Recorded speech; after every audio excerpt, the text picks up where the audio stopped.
send more weapons to Ukraine, as you said last night. Last week, the Pentagon paused some shipments of weapons to Ukraine. Did you approve of that pause? We want to put defensive weapons because Putin is not treating human beings right. He's killing too many people. So we're sending some defensive weapons to Ukraine, and I've approved that. So who ordered the pause last week? I don't know. What did you tell me? Gaza with the Prime Minister, and there's reports that you're meeting with Netanyahu again tonight. Is that accurate? I am. He's going to come over again tonight. We're talking about Gaza, mostly Gaza right now. It's he's been very unfairly treated. I think what they've done to him in Israel is very unfair, having to do with this trial. You know, he's a wartime prime minister, had an unbelievable outcome, and I think he's been treated very unfairly. But he's coming over later. We're going to be talking about, I would say, almost exclusively Gaza. We got to get that solved. Gaza is a tragic. It's a tragedy. It's a tragedy. And he wants to get it solved, and I want to get it solved, and I think the other side wants to get it solved. Steve, could you talk on that, please? We're in proximity talks now, and we had 4 issues, and now we're down to 1 after 2 days of proximity talks. So we are hopeful that by the end of this week, we will have an agreement that will bring us into a 60-day ceasefire. 10 live hostages will be released.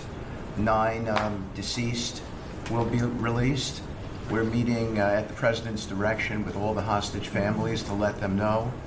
And we think that this will lead to a lasting peace in Gaza. And you're doing a good job. It's a tough one. It's a tough one. A lot of hate, you know, it's called long-term hate. But we think we're going to have it solved pretty soon, hopefully with a real solution, a solution that's going to be holding up. And can I follow up? This is, I think, the first cabinet meeting since Elon Musk has not been a special government employee, not here anymore. He's now saying he's going to create a third political party. Are you worried about the impact that that could have?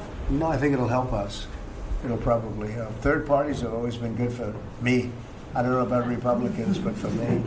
Are you second guessing any of the cuts that DOJ made? Since you described him as off the rails? Look, we cut hundreds of billions of dollars with DOJ. We could have done it differently. I would have done it differently a little bit, maybe, but it was something that we saved a lot of money. You can always second guess. I guess some of the people in this room maybe would have done it slightly differently, and some would have done it exactly the way it was done. But it was dramatic, and it was important, and we found a lot of things like billions of dollars given to people for environmental protection, where they had $100 in the account, like in Atlanta, Stacy, and then you had another one with 20 billion here, and 20 billion here, and 2 billion here, and 15 billion.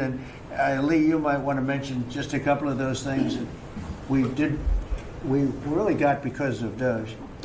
At the Trump EPA, the one big beautiful bill was filled with many big beautiful wins for the taxpayer. It delivered a sledgehammer to the Green New Scam.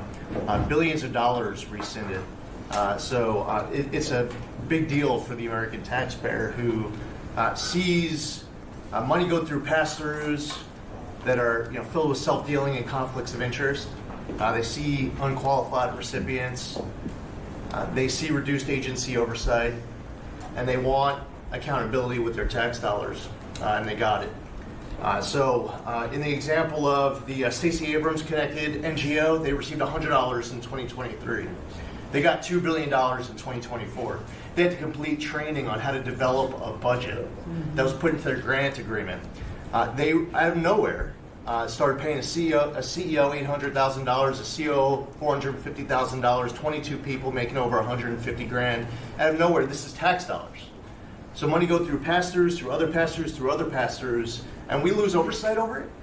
And you see that it's going to former Biden officials, it's going to former Obama officials, it's going to Democratic donors.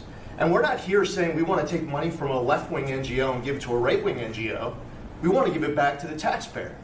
This is about us being good stewards of American tax dollars without any apology or regret. That's why President Trump was elected last November, because there are a whole lot of people who maybe they hadn't voted Republican in a long time.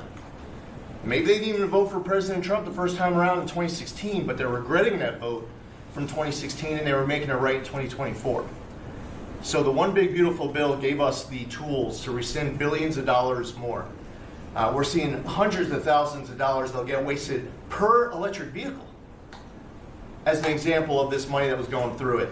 They gave $50 million to a group called Climate Justice Alliance. They say that climate justice runs through a free Palestine. The Biden EPA gave $50 million to a group that says that climate justice runs through a free Palestine. We say that you're going to spend $1 in the name of remediating an environmental issue, then spend $1 on remediating an environmental issue.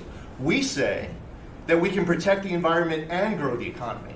We want to help grow more baseload power in this country. So why is it that it took this long for this team to get assembled, to be able to fix the mess that we inherited? But gosh, we love showing up at our jobs every single day, first thing in the morning, because all day long we get things done for the American taxpayer. And Congress did its part last week by passing one big beautiful bill to deliver this accountability and to cut off the Green New scam. So maybe it's a bad day for Stacey Abrams. Maybe it's a bad day for all those well-connected Democrats getting paid off. But you know what? God bless America. Because at the end of the day, President Trump is here, J.D. Vance is here, and the greatest cabinet ever assembled to deliver that much-needed and highly demanded accountability. Mr. President, how do you That was a very good.